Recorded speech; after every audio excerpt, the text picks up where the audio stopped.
सब बेले सब घटना उपरे आमर थाए नजर। आमर चेष्टा जारी रहिबो सत और प्रकृत कथा को लोकलोचन को आने से उद्यम आम सकाळ खबर स्पॉट न्यूज मु ज्योतिरेखा। नमस्कार। जेते दिन जाई आमी नाटक को बंचाई रखिबा आमर मानविकता बंचिबो। आज बलांगीर माटी नाटक को बंचाइबाकू मठखाई महोत्सव आयोजन करुछि। यह मो पई आनंदर कथा बोली कहिसंती मठखाई महोत्सवर द्वितीय संध्यार सम्मानित अतिथि वक्ता नाटककार डॉक्टर उमेश शतपथी। श्रीचंद्र होता सभापतित्व में प्रारंभिक सूचना अशोक दास, मुख्य अतिथि भाव में पूर्वतन मंत्री निरंजन पट्टनायक और मठखाई महोत्सव अध्यक्ष पूर्वतन मंत्री नरसिंह मिश्र।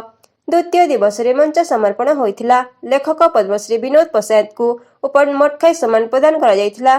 जातीय स्तर में संतरण में ब्रोंज और स्वर्ण पदक प्राप्त सौरभ पटेल को प्रारंभ में समलेश्वरी कला परिषद भालेर शिल्पी माने लोकनृत्य परिवेषण करथिले। नवजीवन सांस्कृतिक अनुष्ठान सुंदरगढ़ तरफ परिवेशित होता नाटक काउर। प्रदीप भोलंक रचित नाटक को निर्देशन देथिले विजय कुमार महाराणा।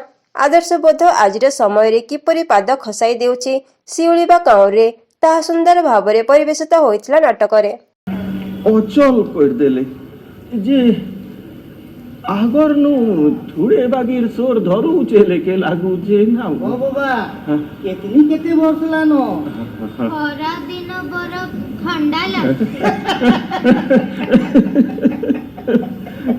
फुटी थिले ई पदे न कहबा खरा दिन बर ठंडा लाग ए लक्ष्मण देख देख देख देख देख फुला दे दिले मोर ई दाग के लागबा न इटा काहे थाके बाबा ई दाग गुटे कोथनी आए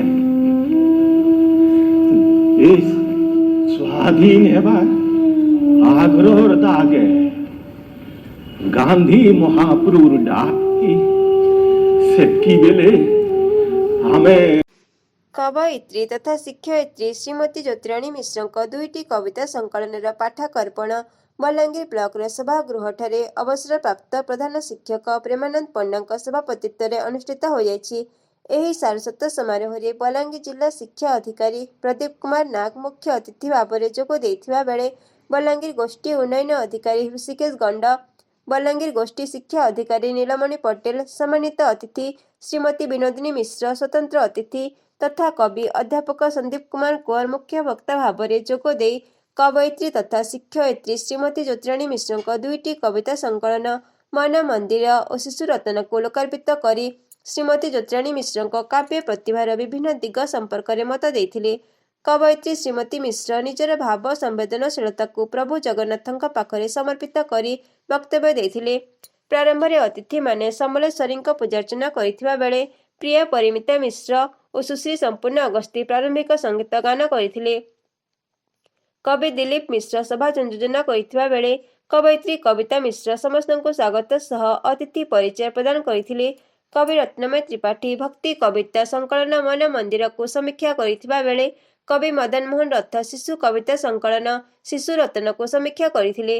अन्य मानक मध्य कवि कंडूरी चरण राउत और डॉक्टर धर्मेंद्र प्रधान वक्तव्य प्रदान करथिले। भारतीय डाक द्वारा संबलपुर डाक क्षेत्र ओडिशा परिमंडल प्रथम नूतन रूप से सजा जाइथिबा एनजेन थीम डाकघर उद्घाटन राजेंद्र विश्वविद्यालय परिसर में थिबा राजेंद्र कॉलेज उप डाकघर करा जायछि। संबलपुर डाक क्षेत्र ओडिशा परिमंडल प्रथम एनजेन थीम नूतन रूप से सजा जाइथिबा राजेंद्र कॉलेज उप डाकघर को श्री एसके ठाकरे डाक निर्देशक संबलपुर डाक क्षेत्र द्वारा डॉक्टर प्रताप कुमार दास अध्यक्ष पीजी काउंसिल राजेंद्र विश्वविद्यालय उपस्थिति में उद्घाटन करा जायथिला, जेउठारे छात्र छात्री माने सहजरे डाक सेवार लाभ नहीं पारिबे। एही नूतन सुविधा हजार हजार छात्र छात्री और कर्मचारी को सेवा देवा सह कैंपस मध्य जोगाजोग और लॉजिस्टिक पाई एक उत्साहपूर्ण केन्द्र भावे परिणत हेबो बोली आशा करा जाउछि।